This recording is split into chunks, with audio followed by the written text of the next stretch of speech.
성경 말씀 보겠습니다. 마태복음 3장입니다. 3장 1절에서 12절.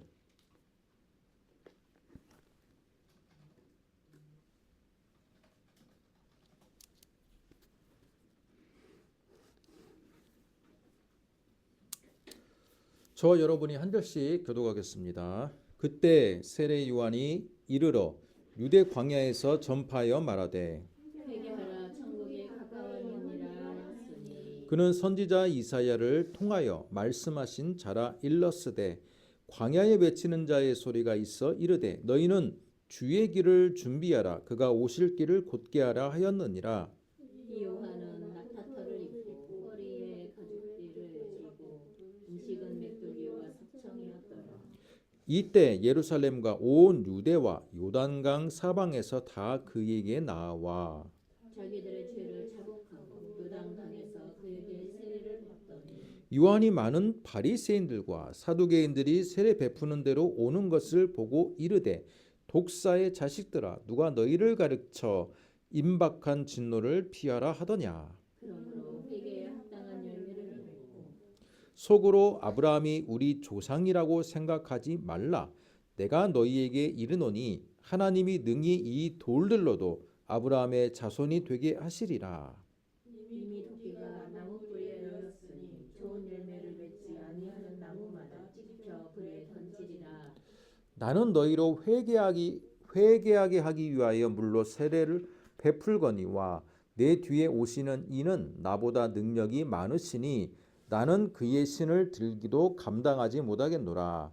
그는 성령과 불로 너희에게 세례를 베푸실 것이요 손에 키를 들고 자기의 타작마당을 정하게 하사 알곡은 모아 곳간에 들이고 쭉정이는 꺼지지 않는 불에 태우시리라. 아멘. 자, 우리가 읽은 마태복음 3장 1절로 12절의 말씀을 가지고 세례 요한이 보여준 새로운 길이라는 제목으로 우리 말씀을 듣도록 하겠습니다. 명절의 연휴가 시작이 되었습니다. 명절의 연휴 동안 여러분 어떤 계획이 있으신지 궁금하는데 저희가 길게 말하면 이번 주 금요일까지 해가지고 최장 9일 동안의 연휴가 시작된다고 그럽니다.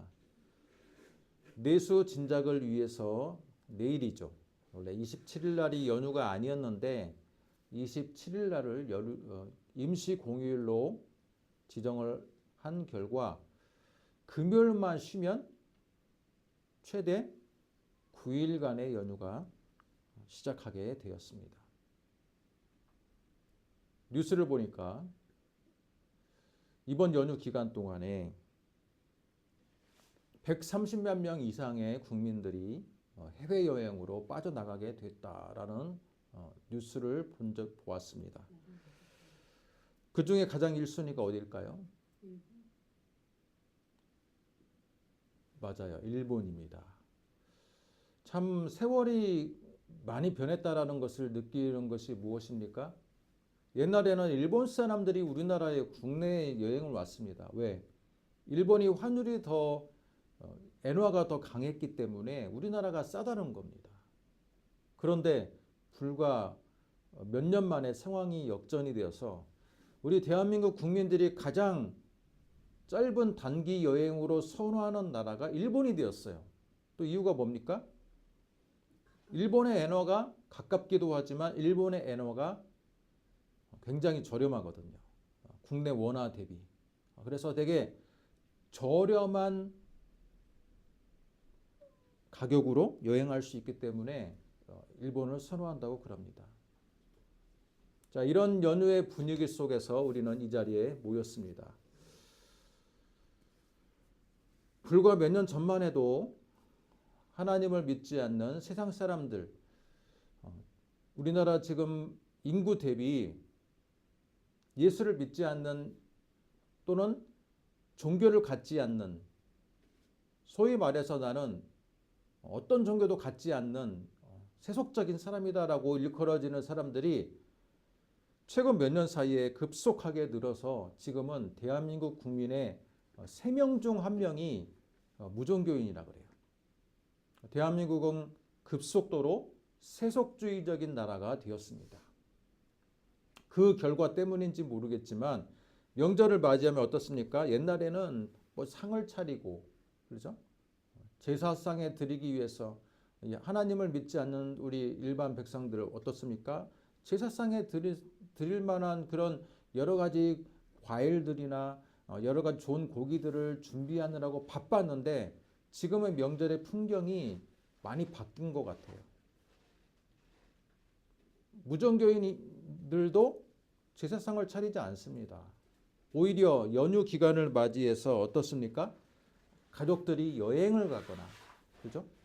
후식을 취하는 그런 기간으로 잡고 있는 것 같습니다. 여러분은 어떻습니까? 이번 연휴에 어떤 계획을 갖고 있습니까? 이 시간에 우리가 하나님을 기억하고 이 자리에 모였다라는 것만으로도 저는 대한민국의 국민들 가운데 굉장히 소수의 인원이라고 생각합니다. 소수의 사람들이 모였어요.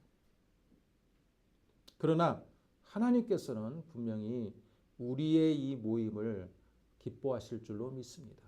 자, 오늘 말씀이 무엇입니까? 이렇게 빠르게 흘러가는 시간과 또 빠르게 변화되는 세태간의 이 변화 속에서 우리는 영원하신 하나님의 놀라우신 은혜를 붙잡기 위해서 이 자리에 모인 줄로 믿습니다. 여러분 안에 진정으로 하나님께서 부어주시는 놀라운 은혜가 이 시간 가득 넘치기를 주님의 이름으로 축복합니다. 오늘 말씀의 제목이 뭡니까? 세례 요한이 보여준 새로운 길입니다. 여러분, 세례 요한이 어떤 새로운 길을 보여주었을까요? 제가 제목으로 잡은 이 말씀의 제목 속에 여러 가지의 질문이 담겨 있습니다. 그동안 그러면 이스라엘 백성들은 어떤 길을 갔길래 세례 요한은 새로운 길을 보여주었을까? 여러분에게 한번 질문을 해보고 싶습니다. 세례 요한이 어떤 새로운 길을 보여주었습니까?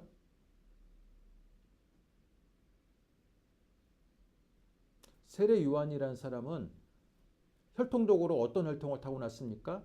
레위 지파 사람이에요. 레위 지파 사람은 원래 어디에 있어야 돼요? 레위 지파 사람들은 본인이 제사장의 직분이 되었든 또는 제사장이 아니라 성전을 섬기는 사람이 되었든 레위 지파 사람들은 분명히 성전에 섬기는 사람이에요. 하나님께 택함을 받은 자들이에요. 그런데 이 세례 요한이라는 사람은 굉장한 특징적인 모습이 어디에 있습니까? 자, 오늘 말씀을 보니까 세례 요한은 주로 어디에 있어요? 3장 1절. 소명이 3장 1절 보니까 세례 요한이 어디에 있어요? 유대 광야에 있어요. 우리 지난달까지만 해도 우리 신명기 말씀을 읽었는데 여러분 신명기 말씀이 어디에서 쓰여진 책입니까?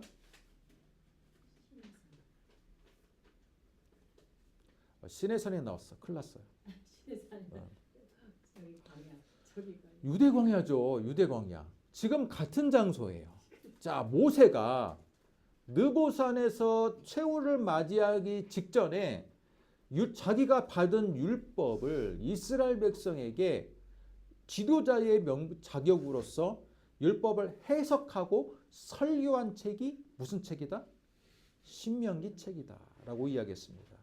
그런데 그 장소가 가나안 땅을 건너기 직전에 있는 유대 광야였습니다. 그런데 오늘 말씀 세례 요한 역시 유대 광야에서 말씀을 전파합니다. 이건 당시 레위인이 취해야 될 행동 강령을 많이 벗어난 일이에요. 레위 지파들은 결코 유대 광야로 가지 않습니다. 왜 그렇습니까? 예수님이 시험을 받으신 곳이 어디예요? 40일 동안 유대 광야예요. 그 당시 유대인들에게 있어서 유대 광야는요 하나님의 영광이 떠난 곳이에요. 유대 광야에는 농사를 지을 수 있습니까? 제대로 목축조차도 할 수 없어요.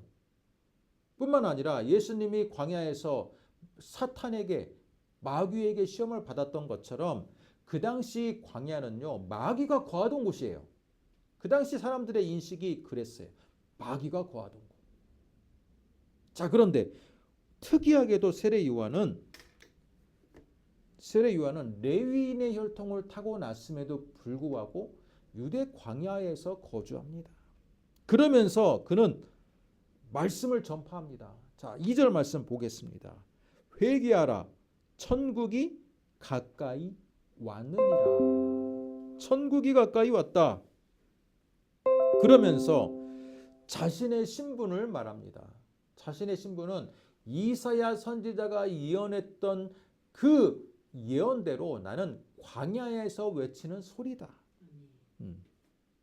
우리 잘 알고 있는 우리 CCM 찬양 중에 있죠. 나는 소리요 찬양 있죠. 그런 것처럼 광야에서 외치기 위해서 하나님이 나를 보내신 자다. 자신의 신분과 정체성을 밝힙니다. 내가 레위 지파임에도 불구하고 광야에 있는 이유는 뭐냐? 바로 나는 이사야 때부터 예언해왔던 주님의 길을 곧게 하기 위해서 부름받은 자다라고 자신의 정체성을 말하고 있습니다. 여러분, 이 세례 요한의 요단강에서 세례를 주는 모습, 회개의 세례를 주는 거예요. 하나님의 심판으로부터 너희들이 회개하지 않으면 멸망을 할 거니까 너희들 심판받지 않기 위해서 어떻게 해야 된다? 먼저 마음을 추스리고 진정으로 너희들이 요단강에 나와서 세례를 받으라. 자, 그 모습이에요. 자, 그런데 이 세례 요한의 모습이 그 당시 사람들에게 얼마나 많은 영향력을 미쳤을까? 여러분 생각할 때는 어떻습니까? 많은 영향력을 미쳤을까? 아니면 소수의 사람들에게만 영향을 미쳤을지를 우리가 오늘 말씀을 보면 대략 알 수가 있습니다. 5절 말씀을 같이 읽겠습니다. 시작. 이때 예루살렘과 온 유대와 요단강 사방에서 다 그에게 나왔다. 여러분, 세례 요한의 그 사역이 그 당시에 엄청나게 많은 영향력을 미쳤다라는 겁니다. 얼마나 영향력을 많이 미쳤는지 예루살렘에 있는 거민들뿐만 아니라 온 유대와 요단강 사방에서 다 그에게 나왔다라는 거예요. 실제로 제가 지난주에 설교 때 한 역사가를 이름을 언급한 적이 있는데 요세푸스라는 사람, 그죠? 바리새인 출신이면서 무려 30년 동안 유대인의 역사를 책을 기록했던 그 요세푸스조차 자신의 역사책에서 누구를 기록하고 있냐면 예수님도 언급하고 있지만 분명하게 세례 요한을 언급하고 있습니다. 세례 요한이라는 선지자가 나타났는데 그가 요단강에서 기괴한 옷차림을 하고 회개 메시지를 전했는 그 순간에 많은 사람들이 그에게 몰려들었더라라고 기록하고 있습니다. 자, 이거 보면 어떻습니까? 역사적인 분명한 사실인 거죠. 그러면 질문을 해보겠습니다. 왜 사람들이 모였을까? 우리가 볼 때는 여러분 굉장한 좀 이상한 장면 아닙니까? 사람들이 모여들려면 사람들이 많이 살고 있는 뿐만 아니라 사람들이 하나님의 도시라고 일컬어지는 예루살렘에서 회개 메시지를 증거하면 더 많은 사람들이 모여들 것 같은데 유대 광야는 사람이 살지 않아요. 도시가 형성되어 있지 않습니다. 그런데 그럼에도 불구하고 예루살렘 거민들뿐만 아니라 유대의 온 사방에서 그를 뵙고 그에게 요단강에서 세례를 받기 위해서 사람들이 몰려들었다는 거예요. 그러면 유대인들 입장에서는 세례 요한은 어떤 사람으로 비춰졌을까? 여러분, 세례 요한은 어떤 사람으로 비춰졌을까요? 광인? 여러분 광인을 왜 찾아갑니까? 미친 사람이라고 일컬 보여준다면 왜 그를 찾아가겠습니까?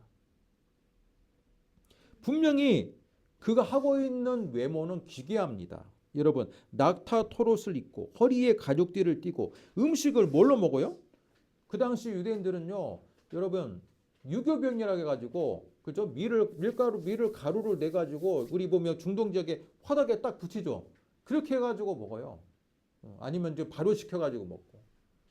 자, 그런데 이 사람은 그걸 먹지 않고 뭘 먹습니까? 메뚜기와 석청을 먹었더라. 먹는 것도 다르고 그의 외모도 다릅니다. 레위인이었다면 어떤 복을 입어야 돼요? 제사장이나 또는 거기 성전에서 섬기는 그 레위 직분에 맞는 여러분 거룩한 옷을 입어야 되는데 이 사람은 뭐예요? 딱 가죽 옷을 입었어. 굉장히 모양이나 먹는 모든 행동 패턴이 기괴합니다. 그러나 분명한 것은 사람들은 이 사람을 광인으로 알고 모이지 않았다라는 거예요. 맞습니다. 사람들이 이 사람에게 모인 이유는 뭐냐면 이 사람은 우리 시대에 볼 수 없는 선지자라고 봤던 거예요. 여러분 구약의 선지자의 명맥이 언제 끊깁니까? 구약의 선지자, 마지막 선지자 누구예요?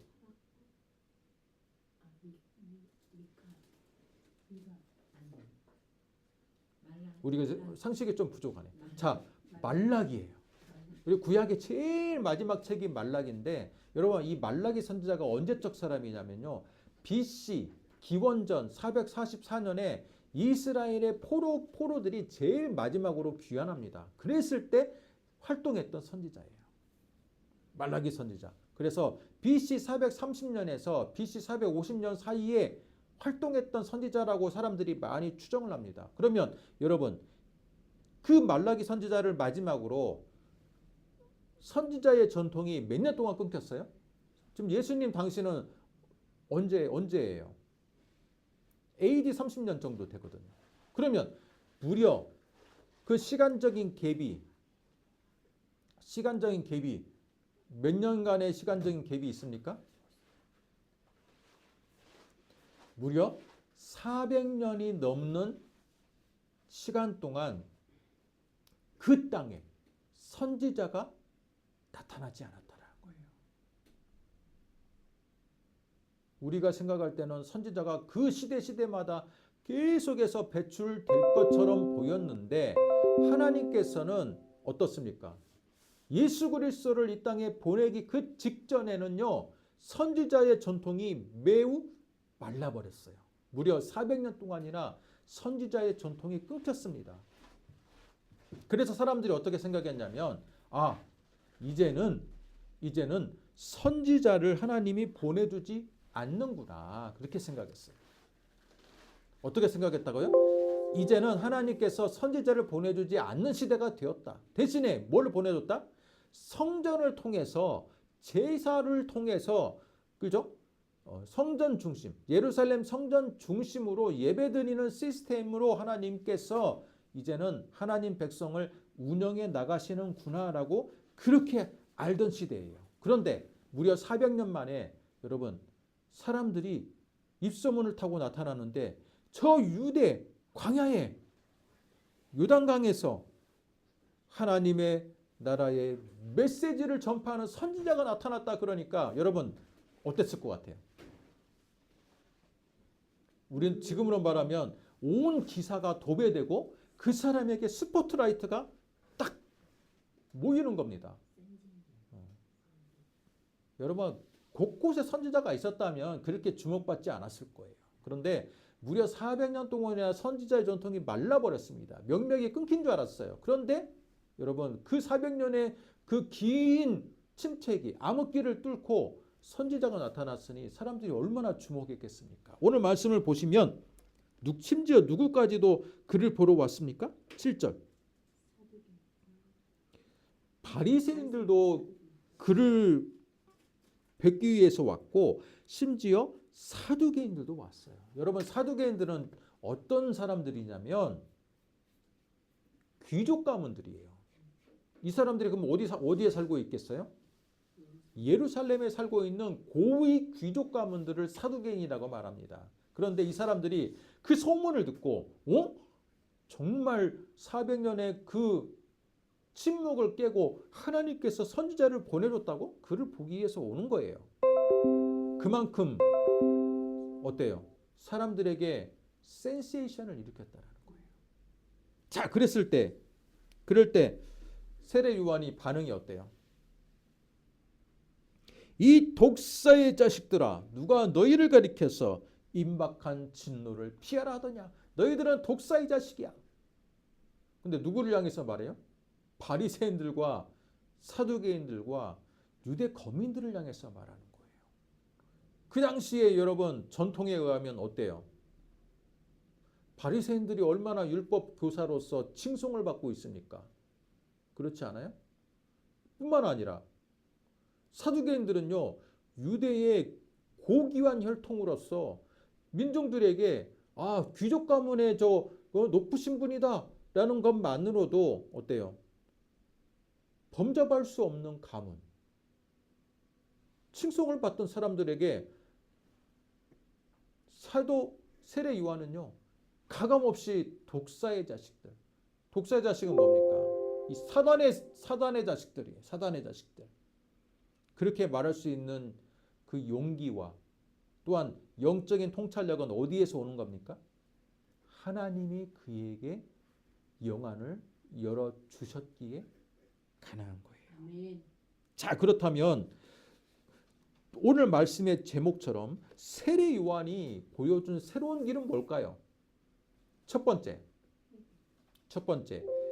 의식의 종교에서 내면의 종교로의 새로운 길을 보여주었다라는 거예요. 그동안은 어때요? 여러분, 이스라엘 백성들에게 하나님을 만나는 방법은 예루살렘 성전을 찾아가야 되는 길이, 성전을 찾아갈 수밖에 없어요. 뿐만 아니라 회개하려면 어때요?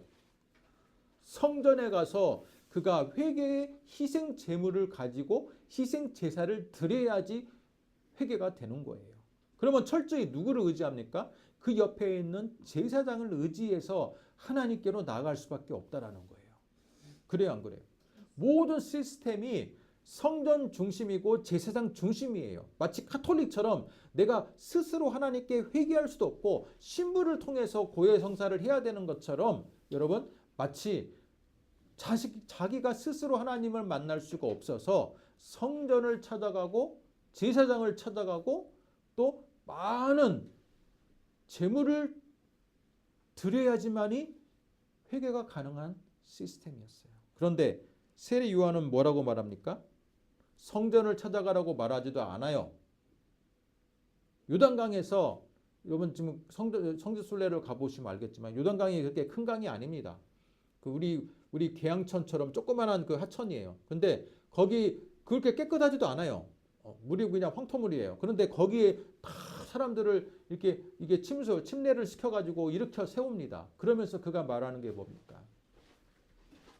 너희들은 이제 내면의 변화를 받은 사람들이다. 회개한 사람들이다. 회개의 징표로서 그가 세례를 한 거거든요. 그 세례의 전통이 지금 우리 개신교에도 이어지고 있는 거예요. 회개의 전통이.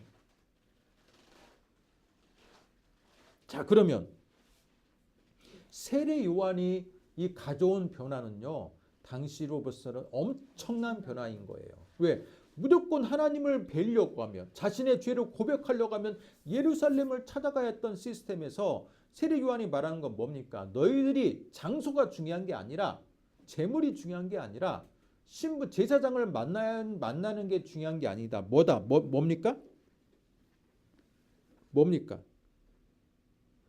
너희들이 마음의 회개를 해야 된다는 거예요. 마음의 회개. 바울로 말하면 뭐예요? 바울로 말하면 육신의 할례가 중요한 게 아니라 마음의 할례가 중요하다라고 바울이 말했던 것처럼. 그죠? 또 예수님께서 많은 사람들에게 하나님의 회개하라. 하나님의 나라가 가까이 임했다라고 말씀하셨던 것처럼 세례 요한이 먼저 사람들에게 의식이 중요한 게 아니라 장소가 중요한 게 아니라 형식이 중요한 게 아니라 뭐가 중요하다? 너희들의 마음의 자세가 중요하고 내면이 중요하다고 지금 분명한 메시지를 주는 겁니다. 여러분 이게 얼마나 많은 이 전환이 필요하고 생각의 발상의 전환이 필요하고 새로운 길인지는 우리가 볼 때는 뭐 그런가 보다라고 하겠지만 그 당시 유대인들의 입장에서는요 엄청난 변화입니다. 뿐만 아니라 유대 종교 지도자들 입장에서는 뭐예요? 수백 년의 침묵을 깨고 선지자가 나타나는데 그가 하는 말이 뭐예요? 우리 제도를 무너뜨리려고 하네? 그렇게 생각하지 않겠습니까? 세례 요한이 지금 외치는 게 뭡니까? 예루살렘 성전이 중요하지 않다라는 거예요. 개개인의 회개하는 마음이 중요하다는 겁니다. 회개하는 마음이 중요하다. 그러면서 뭐라고 말합니까? 그러므로 회개에 합당한 열매를 맺으라. 회개에 합당한 열매를 맺으라. 속으로 아브라함이 우리 조상이라고 생각하지 말라. 여러분 이 구절에 말하는 아브라함이 우리 조상이라고 말하는 건 뭡니까? 이건요 혈통주의예요. 우리는 아브라함의 육신의 후예이기 때문에 우리에게는 구원이라는 것은 당연한 거다라고 생각하는 그 전제를 너희들이 무너뜨리라는 겁니다. 유대인들에게 있어서 구원이라는 건요 여러분 마음의 변화, 회개라기보다는 뭐예요? 우리가 아브라함의 혈통을 타고난 자는 당연한 구원이라고 생각했던 그 시절입니다. 그런데 세례 요한은요 그게 아니라는 거예요. 너희들이 아브라함의 육신의 혈통이라고 자부하는 건 그건 교만이자 잘못 생각한다는 거예요. 진정한 구원은 뭡니까? 너희들의 마음에 애통함이 있고 내면의 변화가 있고 단지 마음의 변화만 있는 게 아니라 뭡니까? 8절 회개에 합당한 열매를 맺는 것. 삶의 변화가 필요하다는 거예요. 이 메시지가 여러분 새로운 길을 예비하는데 그게 누굽니까? 예수님의 길을 예비하는 거예요. 제가 이렇게 설명하니까 세례 요한이 얼마나 예수님의 등장을 준비하기 위해서 그죠? 많은 털을 닦아놨는지 알겠죠? 그동안의 종교 시스템을 완전히 바꿔놨다는 거예요. 내면의 변화가 중요하고 혈통이나 장소나 신분이 중요한 게 아니라 사람들이 죄로 인해서 그죠? 죄로 인해서 너희들의 죄값을 애통해야 하는 그 마음, 회개하는 마음이 중요하다는 거예요. 그러면서 그 애통해하는 자들에게 세례를 베풀어 줍니다. 세례를 베풀어 줘요. 그러면서 11절을 보겠습니다. 11절. 나는 물로써 세례를 베풀거니와 내 뒤에 오시는 이는 나보다 능력이 많으시니 나는 그의 신을 들기도 감당하지 못하겠노라. 여러분 자신의 사역의 한계를 명확하게 알고 있다라는 거예요. 사역의 한계. 나는 수백 년의 침묵을 깨고 하나님께 부름받은 선지자인데 내가 해야 될 사명은 여기까지라는 거예요.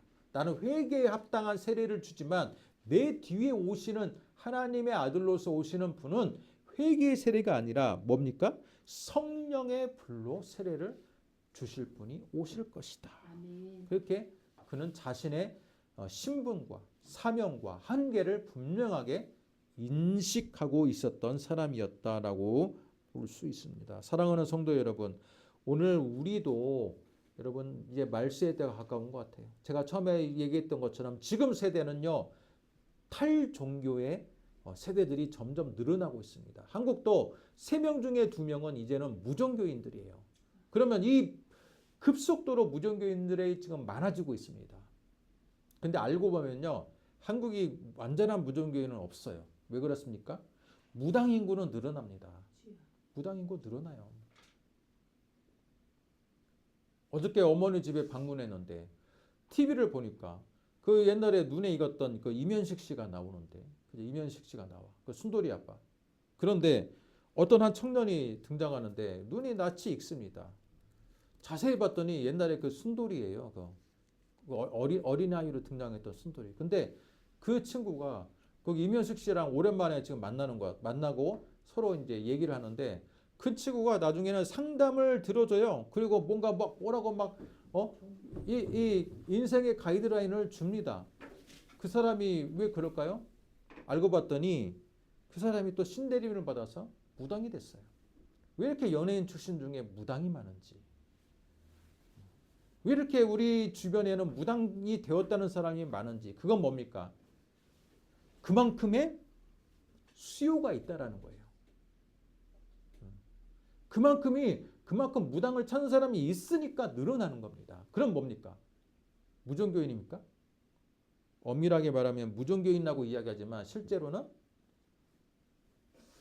기복신앙인들이 많은 거죠. 샤머니즘이 많은 거예요. 샤먼을 의지해서라도 내 이 세상에서 내가 행복을 누리면 된다라는 마인드를 가지고 있는 그 세대들이 우리 대한민국 땅에 급속도로 늘어나고 있습니다. 자, 이런 분위기 속에서 우리에게 필요한 건 뭡니까? 세례 요한처럼 예수님의 오심을 준비하는 우리의 사명을 우리는 기억해야 됩니다.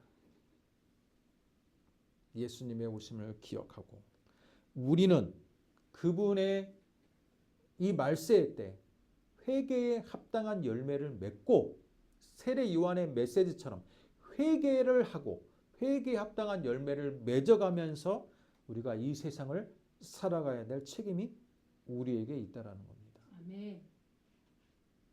사랑하는 성도 여러분, 어떻습니까? 참 대한민국 사회는 빠르게 변화되는 것 같습니다. 제가 몇 달 전에도 이야기했던 것처럼 세계 특파원들이 그죠? 주목하고 있는 나라, 몇 안 되는 나라 중에 손에 꼽히는 나라가 대한민국이에요. 왜? 시대가 너무 빠르게 변화돼. 그냥 1년 내에 벌어지는 사건들이 그냥 서구의 그냥 평안한 사회에서 10년 동안 있을 사건이 1년도 안 돼서 다 발생한 이 나라. 여러분, 세대도 너무 빠르게 변화되는 이 나라. 과연 이 세상 속에서 우리는 무엇을 잡고 살아가야 되느냐? 영원하신 우리 그리스도, 예수 그리스도를 바라보면서 살아가야 될 줄로 믿습니다. 뿐만 아니라 회개에 합당한 열매를 맺어가면서 살아가야 될 줄로 믿습니다. 이게 바로 빛의 자녀가 걸어가야 될 길이고 사명이 되는 줄로 믿습니다. 명절을 맞이해서 명절을 앞두고 우리 모두 이 세례 요한처럼 그가 하나님으로 나아가는 새로운 길을 보여줬던 것처럼 이 무신론이 창고라는 이 세대에 우리가 하나님의 백성으로서 항상 새로운 길을 제시하며 나갈 수 있는 여러분 되시기를 주님의 이름으로 축복합니다. 아멘. 기도하겠습니다. 하나님 아버지 은혜와 사랑을 감사합니다. 세례 요한이 보여준 새로운 길, 그것은 그 당시에 의식적이고 예루살렘 중심이고 혈통 중심이었던 그 모든 배경들을 무너뜨리고 이제는 회개가 중요하고 또 회개에 합당한 열매를 맺는 삶이 중요하다고 새로운 길을 보여주며 전환했던 것처럼 하나님, 우리가 살고 있는 이 무신론적인 세계인들 가운데 이 분위기 가운데 우리에게 필요한 것은 바로 하나님 세례 요한이 보여준 하나님의 종 세례 요한이 보여준 새로운 길임을 우리는 기억합니다. 그럼에도 불구하고 우리는 열심히 모여서 기도해야 되고 그럼에도 불구하고 우리는 열심히 회개에 합당한 열매를 맺어가며 살아가야 될 책임이 우리에게 있는 줄 믿습니다. 하나님, 이 시간도 성령으로 우리 가운데 임하여 주시고 성령의 충만함을 허락해 주셔서 온전하게 우리 삶이 하나님께서 허락하시는 열매 맺는 귀한 복된 삶이 되게 하여 주시옵소서. 믿사오며 예수님의 이름으로 기도드립니다. 아멘. 아멘.